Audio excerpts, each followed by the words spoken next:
What I wanted to talk about today are the reasons that one can get stuck in learning a language. Really, you can get stuck at any level, whether it's near the beginning, whether it's halfway along, or whether it's actually very, very close to native-like.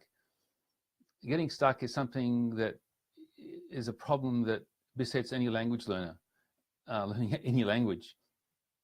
So knowing the reasons why we can get stuck is really important. Just think about, for example, a car that breaks down.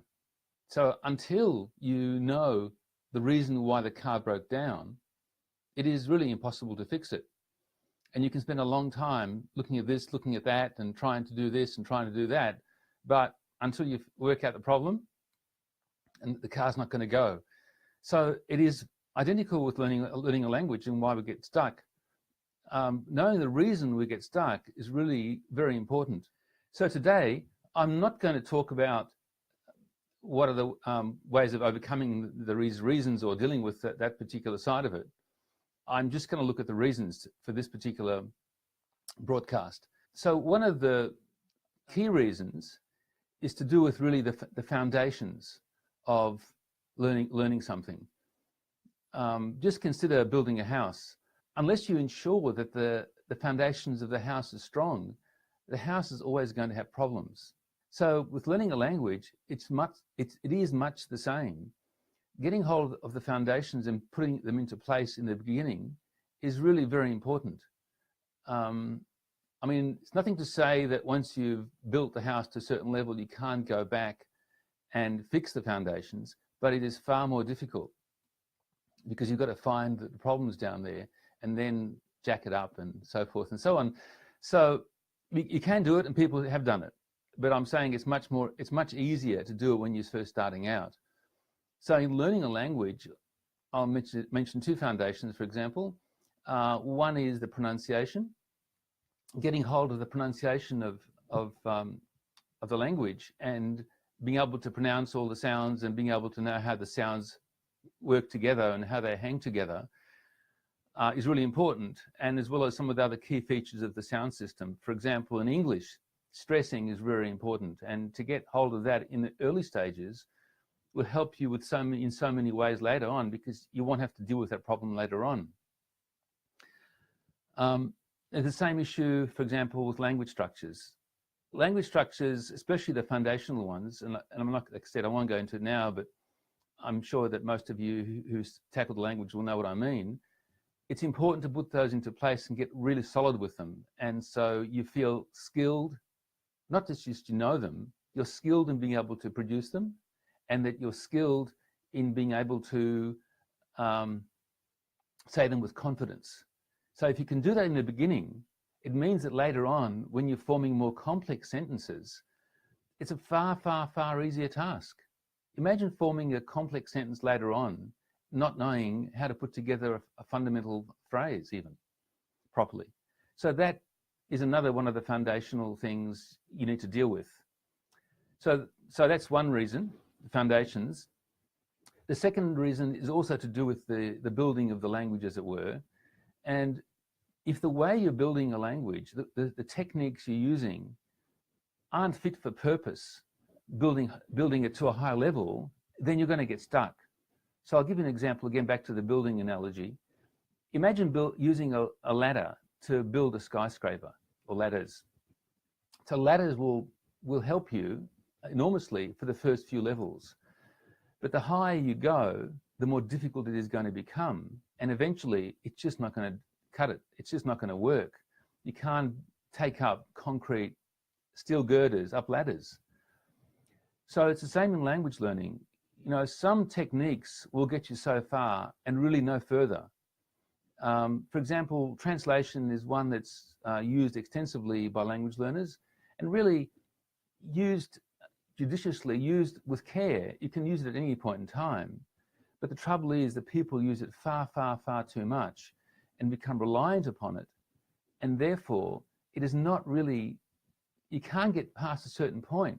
In fact, it's very difficult to get to any point with translation, because learning a language, you have to create independent brain pathways and neural pathways that are quite independent of your first language, and translation basically works against that. Another technique or strategy that people use is memorization. Again, it won't get you there. It only gets you so far if there. So that's the second reason why people can get stuck. Another reason is basically usage.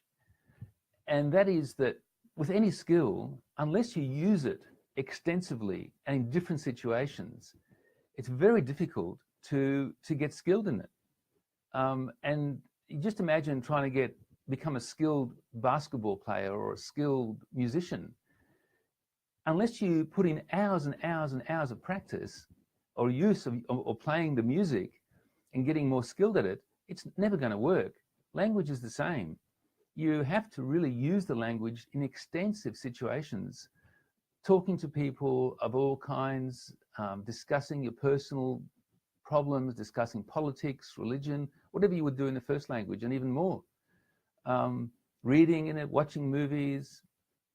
So all these things are really, really important. I don't like using the word practice, because practice in English seems to imply that you're repeating something. And usage is not about repeating. Usage is about using it for a particular purpose. And the purpose is to communicate. The purpose is to listen, to understand somebody. The purpose is to get something done. Practice doesn't give you that sense. So the fourth reason I want to talk about is habits. And habits is something that all of us are familiar with. Put the sunglasses on. So habits are something that's ingrained in us, that we can do easily and without much thought, as it were. And to change a habit, as we all know, we try to change habits, it's not that straightforward. And one of the reasons for that is that knowing something and doing something about it are two different things. So, for example, I might know that it is better to brush my teeth up and down rather than to the side. But until I catch myself doing it and force myself, in a sense, and put my energy into doing it and controlling my movements, it's not going to happen. So the doing is an critically important part of actually affecting your habits. So when you get to a certain level in English, you actually have created certain kinds of habits, maybe deeply ingrained, depending how long you've been at it, or maybe not so ingrained. But whatever the case, what you need to do is basically be present, be there at the moment you've got the situation in your hand. You're talking in a certain way, and being able to change what you're doing. And so it requires a presence. It requires awareness of where you're at the moment and what you're doing, and it requires a certain amount of energy to change what you're doing. So that's what's involved in changing a habit, and then you've got to keep doing it until the new what you're working with actually becomes more and more ingrained and requires less and less attention. And then you've created a new habit, which again you might need to change again because you haven't got to the right level yet where you want to get to. But that's what's involved in changing a habit, and that's why a lot of people get stuck. They don't really get that doing is not the same as knowing, and that they get frustrated because I know what I have to do, but I can't do it. Well, the doing it is this thing of catching yourself and changing what you do. And that requires a certain kind of energy, a certain kind of presence and control. So that's another reason.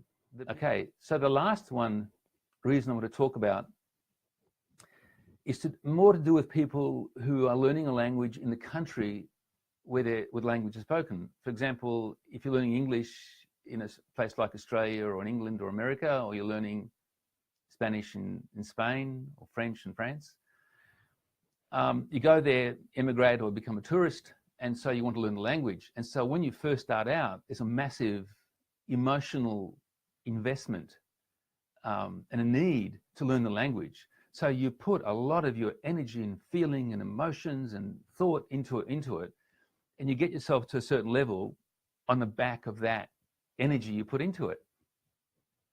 And it gets to you to a certain level, But when you get to that level and you find that, oh, well, I can talk somehow and I can make myself understood and they understand me, that energy and that quality of attention and presence dissipates, becomes less. And so all of a sudden, you're not learning anymore. You're sort of stuck at that level. And so that is another reason that can happen, is that, you just got to this level where you can achieve what you want to do. But to get to the next one, you need another kind of burst of something of yourself as a person, not just a thought, it is good to learn this, not just an idea. You're talking about coming from your inner self somehow. And that's what gives you that presence and that attention and that awareness that enables you to be there and to learn the language just as you're speaking it. So there are 5 reasons I've now gone over. And hopefully one of them has resonated with you. The reality is, with most people, it's more than one reason. So I encourage you to have a think about what is the reason for you that, or the main reason, or the reasons that you find you're getting stuck. And then once you've sort of labeled or named the reason, spend a little time thinking about it and see anything comes to mind about what you can do to get over this particular hurdle or problem or obstacle. And you'll be surprised what can come up. So I'll leave that with you, and a bit later on I'll come back and talk about how to deal with each one of these reasons. I hope this has been of some use to you. Thanks for listening, and bye for now.